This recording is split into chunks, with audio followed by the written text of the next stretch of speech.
my name is Josh Washburn of Washburnfabco in Galt, California. Today I'm going to be doing a review on the Welder Cut 65 DS, which is a 110 and 220 voltage plasma cutter. I purchased it because my Cutmaster 52 was down and I needed something to get by. It was on sale on Amazon for I believe $350.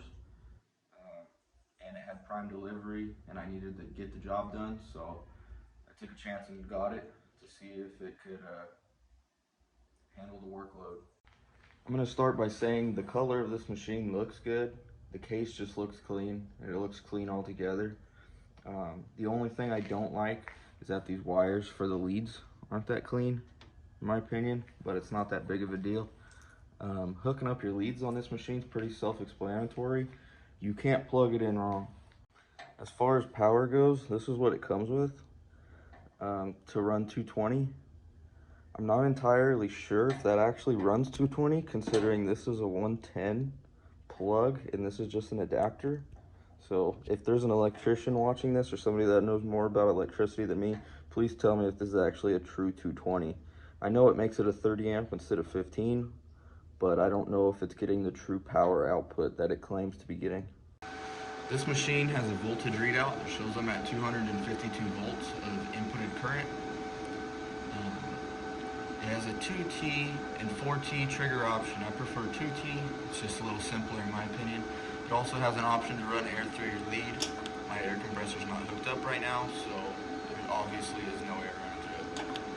On this side we have your amperage, and your amperage goes all the way down to 10 amps and all the way up to 65. And then when you click this knob, you have your pilot arc time, pilot arc current, that's your amperage right there, and then your post flow time. This machine's air system comes in pieces. All you have to do is cut your hose to the length you want it. They give you more than enough, and then screw in all these connections. You do need to buy a air fitting for whatever setup you're using on your air compressor. One thing I don't like is this is in metric. So what I have been doing is I have another regulator on my air compressor and I just set that one instead of doing this one. I just cranked this one up all the way. But one thing you gotta be careful about with these cheaper air filters is I have, not on this machine, but I have in the past, blown these to pieces by running the full power of my air compressor to them and then trying to adjust this down on here. So I always, with any plasma, I always turn my air compressor down to be within the range so that I don't have that problem, because it sucks when that happens. They'll crack around the bottom and just blow out. The leads on this Welder are pretty standard for what they give out. This ground's really cheap in my opinion. It's what you get with a $300 plasma. But on the other hand, I actually really like this torch. I feel like they put some quality into it. It has a safety on the trigger, which I don't know if I like yet. It's kind of annoying when you have gloves on. But besides that, it's good quality.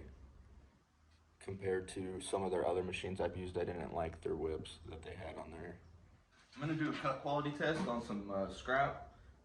Sizes ranging from 16 gauge all the way to 1/2 inch.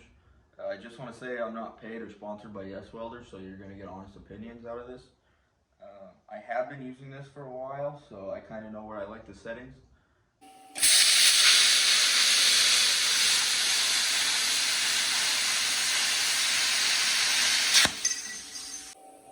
Pretty clean cut. Air pressure or amperage can affect the amount of dross that's on the back of it.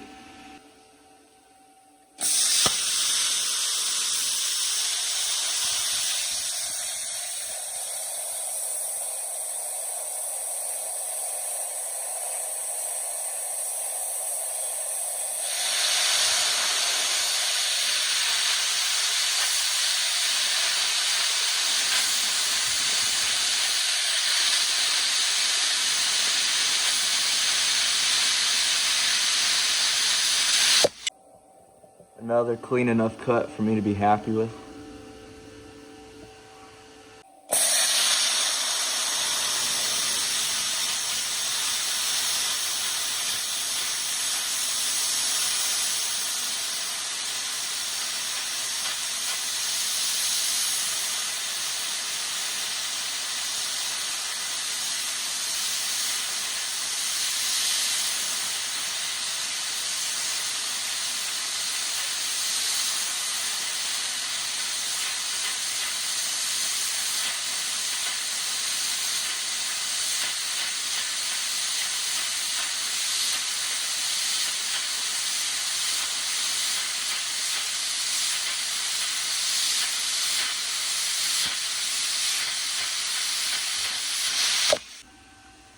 pretty clean. At 40 amps on 3/16, it was slacking a little bit. It was kind of hard for it to keep up.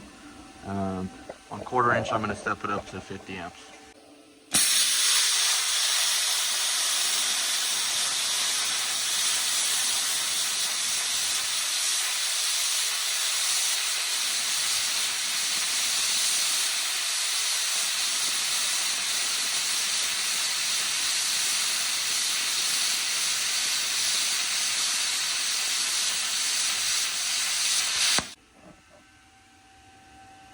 Just a lot of dross.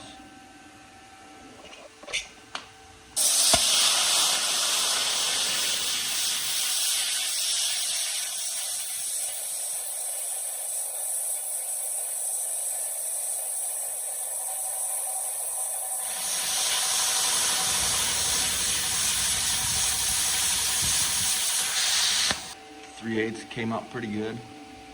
A little bit angled, probably the way I was holding into the torch. But besides that, really good.